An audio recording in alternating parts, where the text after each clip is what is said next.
Hello, welcome to Unboxed God, where we detox from religion and discover the God who refuses to fit inside the boxes we were given. I'm Tolu Sarah Johnson, and here we explore who God really is, beyond fear, beyond formulas, and beyond everything we were taught to perform. If you're hungry for a real relationship with Him, you are in the right place. Let's dive in. So, this is going to be the last this is like the closing chapter for theme growing. And as we close the theme of growing, we've been able to move from growth to cost. Up to this point, Jesus has been showing us how the kingdom grows, not through force, not through pressure, not through control, but through seed scattered faithfully, through life expanding from what looks insignificant, through transformation happening from the inside out, through art awakening to value, and people choosing kingdom with clarity and joy. Growth in the kingdom is organic. It is quiet. It often happens while we are not watching. But Jesus never allows us to mistake growth for comfort, because growth, when it is real, always leads somewhere.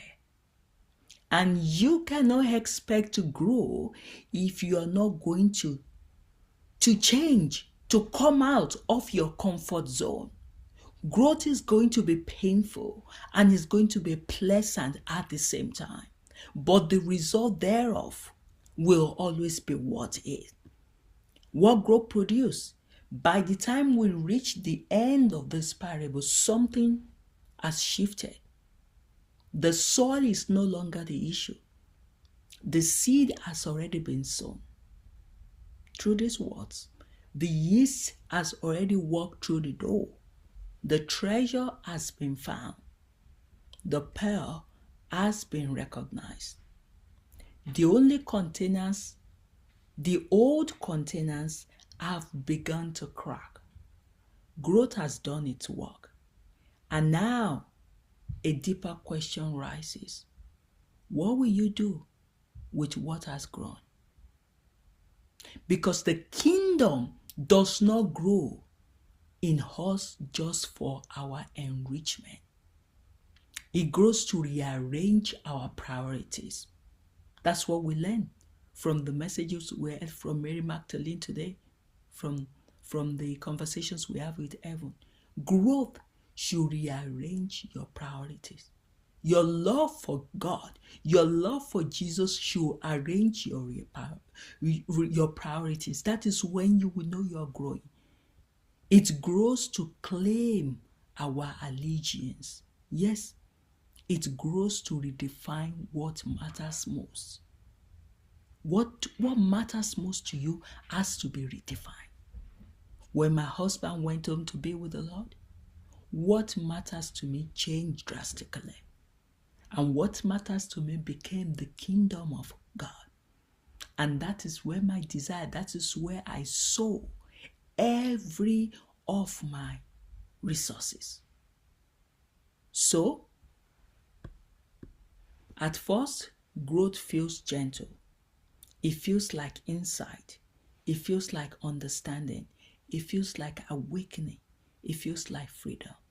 But over time, growth becomes confrontational.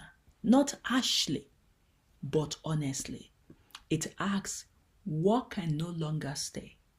What must be released? What must now be released? What attachments are no longer compatible with the life forming in you? This is where many people stop. They love the idea of growth. They enjoy the discovery. They welcome the blessing, but they resist the cost. Yes, they resist it. They don't want to pay the cost.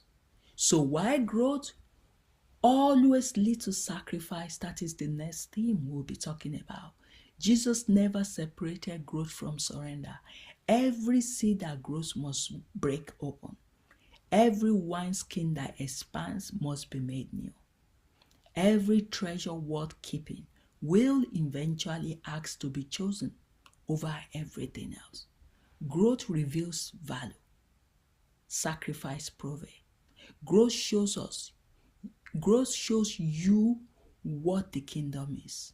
Sacrifice shows you what it is worth to you. And this is where the journey moves next. What comes next? The next parables do not focus on how the kingdom grows. They focus on what it costs to follow, what must be laid down, what obedience look like when it is no longer theoretical, and what it means to choose Jesus when the choice is no longer easy. This is the movement from formation to devotion, from awakening to obedience, from growth to surrender. Jesus does not rush us here, but it does not allow us to stay where growth costs nothing. So, if the kingdom has grown in you, if something has shifted in your heart, if desires has replaced duty, then you are ready for what comes next. Not because you're strong, but because the kingdom has made you willing. And willingness is where the sacrifice begins. So, see you in the next theme. Growth teaches us how the kingdom works. Sacrifice reveals who the kingdom truly belongs to. And that is the next theme. So see you there. God bless.